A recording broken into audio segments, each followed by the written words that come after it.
India और Australia के बीच खेले गए पहले ओडीआई मुकाबले में भारतीय टीम की शानदार जीत के बाद अब भैया दूसरा ओडीआई मुकाबला भारतीय टीम अपना बनाना चाहेगी डॉक्टर वाईएस राजा रेड्डी मैदान में, यानी कि थोड़ा सा विशाखापट्टनम की तरफ अब हम चलेंगे, वाइजैग में आएंगे। और एक बात याद रखें कि थोड़ा सा बारिश भी तो मंडराएगी, उस चीज का भी खतरा है। अब मैं ये सारी बातें इसलिए बता रहा हूं क्योंकि फैंटेसी पॉइंट ऑफ व्यू से आपको हर एक चीज पता होनी चाहिए। मौसम विभाग कह रहा है कि थोड़ा बहुत बारिश का खलल आएगा एंड अगर हवाएं चलती हैं तो फिर थोड़ा सा यहां पर पेसर्स को मदद भी मिल सकती है। लेकिन वैसे पिच कैसी रहती है और उस लिहाज से आपको टीम बनानी कैसी है, किसको अपनी टीम में रखना है किसको नहीं रखना है, ये सारी बातें तो हम इन डिटेल डिस्कस करेंगे ही करेंगे। लेकिन एक क्विक स्टैट से आपके समक्ष में शुरुआत करना चाहूंगा। जी हाँ, एक क्विक स्टैट ये कहता है कि क्या आपको ये फैक्ट पता है कि भैया ये ऐसा मैदान है ना जिसको किंग कोहली बहुत पसंद करते हैं, इन्हें बहुत रास आता है। क्योंकि अगर आप आंकड़े उठाकर देखेंगे सबसे ज्यादा इस मैदान पर रन बनाने वाले रन स्कोरर हैं विराट कोहली। सबसे ज्यादा एवरेज 111 की एवरेज है ओडीआई में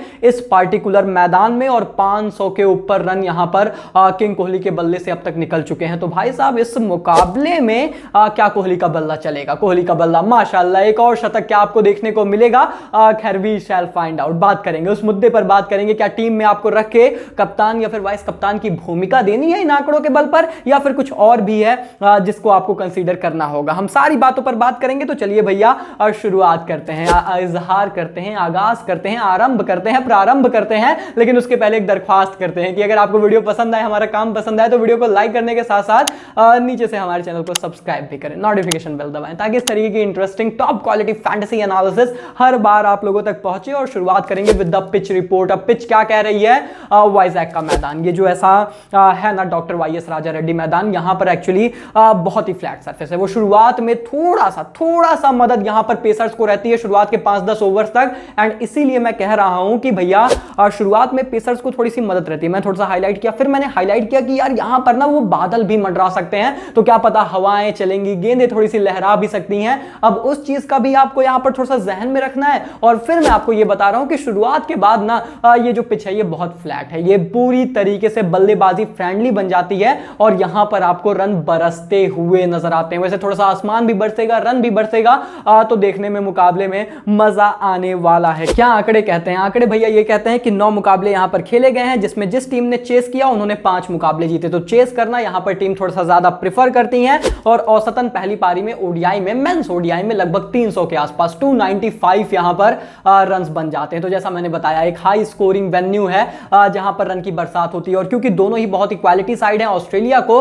आप अंडर एस्टिमेट कभी नहीं करते, वो वापसी करना जानते हैं, वो वापसी कर सकते भी हैं। स्टीव स्मिथ की कप्तानी है, इन सभी पहलुओं को आपको ध्यान में इसलिए रखना है क्योंकि कौन सी टीम का पलड़ा भी ज्यादा भारी होगा इस हिसाब से भी तो टीम बनाई जाती है ना यार, उस हिसाब से खिलाड़ी चुने जाते हैं ना यार। और फिर स्कोरिंग पैटर्न की तरफ चलते हैं। स्कोरिंग पैटर्न यहां पर ये कहते हैं कि भाई साहब देखिए 200 के नीचे तो रन बनते ही नहीं है। 249 भी सिर्फ एक बार बना है। आमतौर पर मुख्यतः हर बार यहां पर 250 के ऊपर रन देखने को मिलते हैं और 300 के पार भी टोटल्स आपको यहां पर बढ़ते हुए नजर आ रहे हैं। तो मेंस ओडीआई में अब तक के आंकड़े तो इस पिच के यही कहते हैं कि भाई रनों से ये भरी पिच है। इन पहलुओं को आपको ध्यान में रखना है। और ऐसे में अब हम बात करें यहां पर दोनों टीमों की प्लेइंग 11 के बारे में, तो किस तरीके की प्लेइंग 11 होगी? देखिए भारतीय टीम में अब आपको पता है कप्तान हिटमैन शर्मा की वापसी होगी, तो मुझे लगता है ईशान किशन ड्रॉप कर दिए जाएंगे, रोहित शर्मा उनकी जगह खेलेंगे एंड हो सकता है शार्दुल ठाकुर की जगह आपको उमरान मलिक नजर आए। नहीं तो इसके अलावा कोई और बदलाव तो मैं उम्मीद कर भी नहीं रहा हूं और बदलाव होना भी नहीं चाहिए। तो शायद एक ही बदलाव हो, सिर्फ कप्तान आए या फिर शायद पेस अटैक उमरान आ जाए, कंसीडरिंग कि भाई थोड़ा सा पेसर्स को मदद यहां पर मिल सकती है शुरुआत में with the initial overs and all, हो सकता है ये चीज देखने को मिले। और वहीं पर बात करें ऑस्ट्रेलियन टीम के प्लेइंग 11 के बारे में, तो आपको पता है डेविड डायनामाइट वार्नर ये फिट होने चाहिए इस मैच के लिए। अगर फिट हैं तो फिर शायद ट्रेविस हेड की जगह आपको ओपन करते हुए नजर आएंगे मिचेल मार्श के साथ, then Steven Smith and then या तो मार्नस को खिलाइए या फिर ट्रेविस हेड को खिलाइए। मुझे लगता है टीम मार्नस के साथ जाएगी तो शायद ट्रेविस को डगआउट में बैठना पड़ेगा। उसके अलावा तो कोई खास ज्यादा बदलाव की उम्मीद मैं इस पार्टिकुलर मैच में इस टीम के लिए अभी नहीं कर रहा हूं। और इसके बाद दोस्तों इन सभी पहलुओं को ध्यान में रख के बात करते हैं सबसे महत्वपूर्ण पहलुओं के बारे में, यानी कि इस मैच की टॉप पिक्स के बारे में। तो इस मैच को लेकर भाई मैं आपको बताऊं मेरी 4 टॉप पिक्स हैं, एक डिफरेंशियल टॉप पिक है और एक कंडीशनल टॉप पिक है। तो कुल मिलाकर 6 ऐसे खिलाड़ी हैं जिनकी तरफ मैं बैंक कर रहा हूं इस पार्टिकुलर मैच में, जो आपके लिए सुपरस्टार साबित हो सकते हैं। बहुत ही इंपॉर्टेंट आंकड़े हैं, ध्यान से आप लोग जरूर सुनिएगा यहां से। तो सबसे पहले जो नंबर 1 टॉपिक मेरी नजर आते हैं वो है हार्दिक पांड्या। हार्दिक पांड्या का लास्ट गेम आप सभी लोगों ने देखा, 25 रन भी बनाए, 1 विकेट भी चटकाए। अब हमें थोड़ा सा डाउट था पिछले मैच में कि क्या पता वो गेंदबाजी ना करें, पर वो गेंदबाजी कर रहे हैं, क्रूशल ओवर्स डाल रहे हैं, विकेट भी चटका रहे हैं और फिर बैटिंग पर्सपेक्टिव से क्योंकि कप्तान है तो थोड़ा सा आगे आ रहे हैं, बल्लेबाजी कर रहे हैं, रिस्पॉन्सिबिलिटी ले रहे हैं एंड फॉर दैट रीजंस आपको डेफिनेटली उनको बैक करना है इस पार्टिकुलर मैच में, जहां पर specially allrounders, specially pace allrounders के आंकड़े अच्छे हैं, वो विकेटें चटका सकते हैं, रन भी बना सकते हैं। तो इस मैच में पिच को ध्यान में रखते हुए, कंडीशंस को ध्यान में रखते हुए, अपोनेंट्स को ध्यान में रखते हुए एंड हार्दिक की लीडरशिप को ध्यान में रखते हुए कहीं ना कहीं वो आपके बहुत ही प्रमुख पिक होने वाले हैं। और उसके बाद जो मेरी दूसरी टॉप पिक है दोस्तों वो है केएल, कमाल, लाजवाब, राहुल। अब आप खुद सोचिए कैसे वक्त बदलते हैं, जज्बात बदलते हैं भाई। अगर पहले ओडीआई के पहले मैं किसी से बोलता ना केएल राहुल मेरी टॉप पिक है तो लोग बोलते क्या बोल रहे हैं भाई, पागल वागल हो रखा है, केएल को कौन टीम में रखेगा।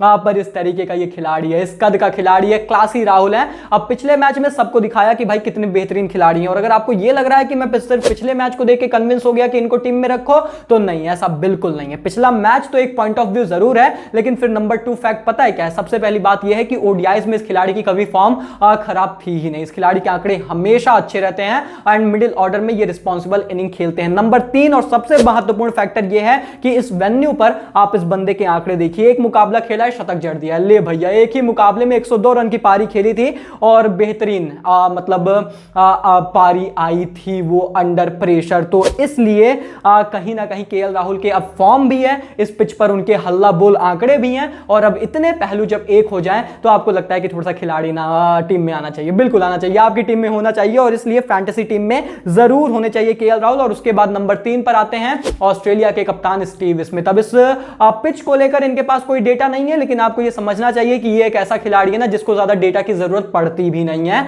And Steve Smith is a quality player. We all know that, once in a generation kind of a player. And पिछला मुकाबला अब जब तक खेल रहे थे ना, जब तक वो खेल रहे थे पिच पर बहुत अच्छे नजर आए। एक खराब शॉट खेला, कीपर कॉट हो गए, पर मुझे अभी भी लगता है कि इस बंदे का दिन है, आने वाला है, आज नहीं तो कल ये आपको शतक वतक जड़ते हुए नजर आ सकते हैं ओडीआई में। And for that reason Steve Smith मेरी टीम में अभी भी बहुत ही प्रमुख भूमिका में रहने वाले हैं। तो दोस्तों आपको इनको अपनी टीम में जरूर रखना है, इस बात का आप ध्यान में रखें। और उसके बाद मेरी चौथी टॉपिक है रविंद्र सर जडेजा। जडेजा साहब एक ऐसी वैल्यू एडेड मतलब वो इटर्निटी है जो कहीं ना कहीं आपको फायदा पहुंचाते हैं, गेंद के साथ नहीं तो बल्ले के साथ, मतलब बल्ले के साथ नहीं तो फील्डिंग एफर्ट्स भी इनके कमाल होते हैं। अब पिछले मुकाबले में बल्ले के साथ धमाल कमाल मचाया और इस पिच पर तो इनको गेंद के भी साथ भी मदद मिल सकती है, ऐसा मुझे लगता है, क्योंकि स्पिनर्स के आंकड़े इस पिच पर अच्छे हैं भैया, बहुत अच्छे हैं। भी आगे बताऊंगा, मेरी एक डिफरेंशियल पिक में आपको समझाऊंगा। तो रविंद्र जडेजा फॉर श्योर, चाहे इस वेन्यू की बात करें तो 4 मुकाबलों में 5 विकेटें हैं और चाहे पिछले मुकाबले की बात करें तो वहां भी गजब की फॉर्म में है, इसलिए रविंद्र जडेजा आपकी टीम की टॉप प्रायोरिटी होंगे। और उसके बाद दोस्तों हम बात करें यहां पर मेरी पहली डिफरेंशियल टॉप पिक के बारे में। जी हां, डिफरेंशियल पिक है लेकिन टॉप पिक है इस मैच की, और वो है दोस्तों मिचेल स्टार्क। अब आप बोलेंगे भाई मिचेल स्टार्क क्यों, पिछला मुकाबला 3 विकेट, इसलिए? जी हां, शायद इसीलिए, पर याद रहे कि पिछले मुकाबले में इस खिलाड़ी को स्विंग मिल रही थी, हेल्प मिल रही थी, मूवमेंट मिल रही थी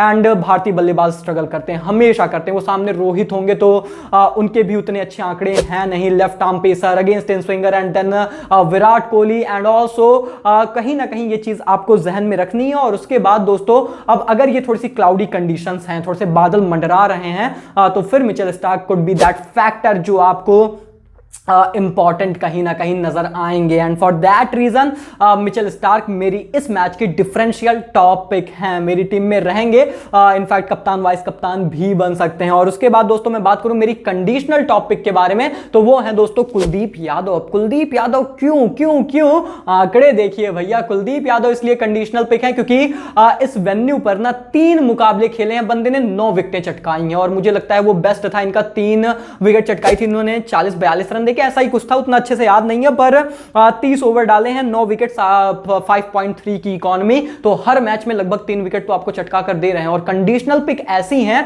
कि भैया अगर सेकंड इनिंग में इनकी गेंदबाजी आई ना तो ये मेरी टीम में रहेंगे, ये 100% मेरी टीम में रहेंगे, क्या पता वाइस कप्तान भी बना दूं, मैं इतना भी रिस्क ले सकता हूं। सो इसलिए for that reason Kuldeep Yadav conditional based pick है। अभी ये मेरी टीम में या नहीं चलिए आगे बताता हूं, लेकिन कंडीशन के हिसाब से सेकंड इनिंग गेंदबाजी तो मेरी टीम में ये हो सकते हैं। और ऐसे में जब इतनी सारी यहां पर पर बातें कर लिए, इतने सारे आंकड़े हमने खंगाल लिए हैं, सारे पर्सपेक्टिव को देख लिया है, तो चलिए बात करते हैं मेरी फाइनल फैंटेसी टीम यानी कि बेस टीम के बारे में। फाइनल बेस टीम भैया, फाइनल टीम तो आपको वो टेलीग्राम पर ही मिलती है, लिंक आपको उसका डिस्क्रिप्शन एंड कमेंट बॉक्स में ही मिलेगा।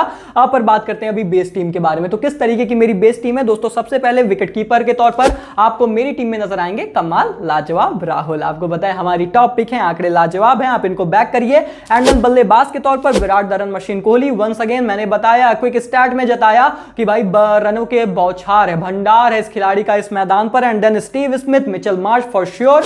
एंड देन उसके बाद दोस्तों ऑलराउंडर्स की बात करें तो आपको कैमरॉन ग्रीन नजर आएंगे, Hardik Pandya, Marcus Stoinis and then Ravindra Jadeja once again मेरी टॉप पिक है। एंड देन बात करें गेंदबाजों की तो 3 गेंदबाज अभी मेरी टीम में है, Mohammed Shami, Mohammed Siraj and Mitchell Starc. And अगर आप यहां पर ढूंढ रहे हो कुलदीप यादव को, तो जैसा मैंने बताया कंडीशनल पिक, अगर दूसरी पारी में उनकी गेंदबाजी आई तो मैं उन्हें टीम में रखूंगा। किसकी जगह रखूंगा वो एक देखने वाली बात है। शायद maybe I am gonna take risk on Mitchell Marsh. खैर वो चीज मैं देखूंगा, लेकिन अभी वो चीज कंफर्म नहीं कर सकता, पर कंडीशन वाइज उनको रख सकता हूं। लेकिन अभी के लिए मेरे कप्तान है हार्दिक पांड्या, मेरे वाइस कप्तान है मिचेल स्टार्क। जी हां, डिफरेंशियल टॉप पिक है इस मैच की मिचेल स्टार्क, क्योंकि मुझे कहीं ना कहीं लगता है विकेट मिलेगी इस खिलाड़ी को, विकेट्स मिलेंगी। अब कुलदीप एंड शामी, वैसे आपको एक और बात बताता हूं, एक और इंटरेस्टिंग बात, 3 मुकाबलों में 6 विकेट तो मोहम्मद शामी के भी पास है इस पार्टिकुलर मैदान में, तो वो भी एक अच्छे कैंडिडेट हैं, वो भी एक तगड़े कैंडिडेट हैं आपके वाइस कैप्टेंसी के। एंड पिछला मैच उनका लाजवाब गया है, फॉर्म भी है, आंकड़े भी हैं, आप जा सकते हैं। तो देखना दिलचस्प होगा दोस्तों कि फाइनल कॉल मेरी क्या रहेगी। लेकिन अभी के लिए मेरे वाइस कप्तान जैसा मैंने बताया मिचेल है, कप्तान हार्दिक है। एंड फाइनल टीम हम और सारे परिस्थितियों को, पिच को, कंडीशन को ध्यान में रख के तैयार करेंगे, आपको टेलीग्राम पर पहुंचा देंगे, जिससे आप भैया स्मॉल लीग, ग्रैंड लीग हर जगह तोड़फोड़ मचाने वाले हो। लेकिन लिंक आपको टेलीग्राम का डिस्क्रिप्शन एंड कमेंट बॉक्स में मिलेगा, फटाफट से वहां पर जुड़ जाइए, ज्वाइन कर लीजिए। बाकी मिलते हैं बहुत जल्द दोस्तों एक और नए इंटरेस्टिंग, जानदार, शानदार वीडियो के साथ। तब तक के लिए take care, good bye, thank you so much.